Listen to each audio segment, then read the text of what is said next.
those of you who don't know me, I'm Ed Edelson, and I've been coming since the beginning when we started with Justice Southbury.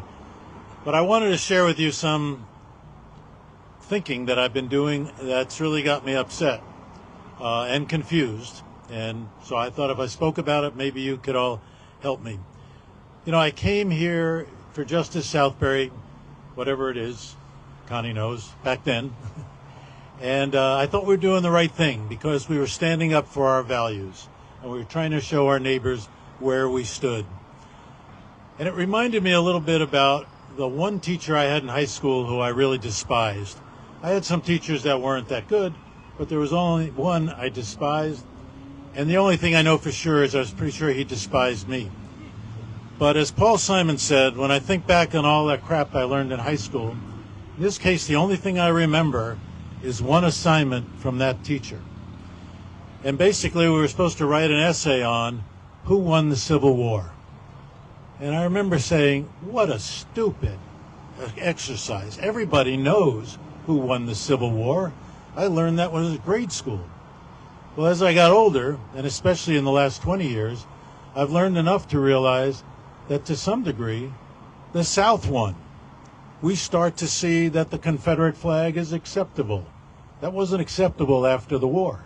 We've come to see basically the second incarceration of black people in this country, much like happened before and after the Civil War. And so slowly but surely, within our culture, I began to change my mind about who won the Civil War.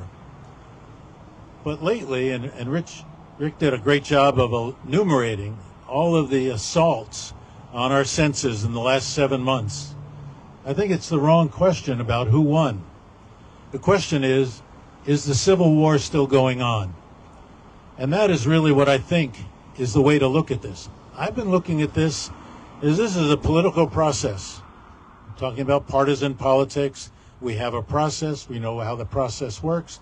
Sometimes we win. I'm fond of saying democracy means you get to have your say, but it doesn't mean you get to have your way. But it's a process, and we should follow that process because that's how things are going to change. Well, that's not the way war works.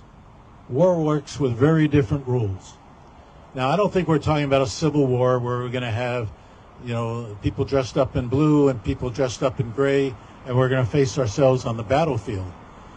But we are literally seeing sides taken and measures taken, some of which, again, Rick alluded to, that are forcing us to take one side or the other in for what is a battle for what will be our values. You know, there's a word out there that we use a lot, and sometimes we don't really think what it means.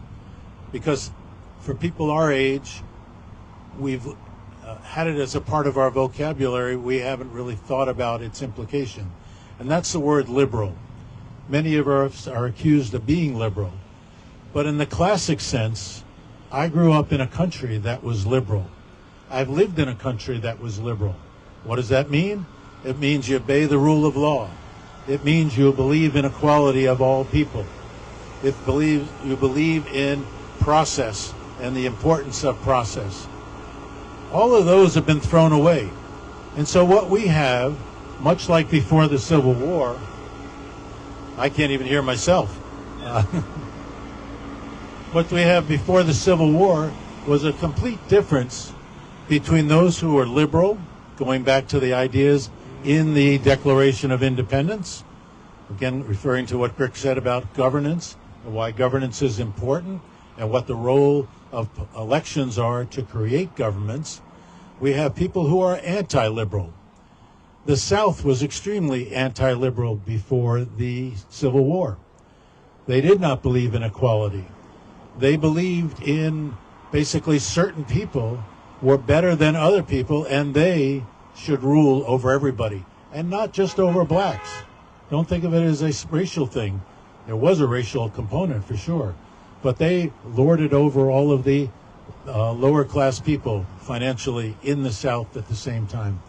So what we have right now is a battle between liberal forces, and let me back up and say that since FDR, we can say up until 2016, we were ruled, or we were governed, by liberals. In the scheme of things as I describe it, Eisenhower was a liberal. Nixon was a liberal. You might not have liked his ideas, but he believed in the rule of law, etc. Clearly, Ford was a liberal. Reagan, to some degree, was a liberal. And George W.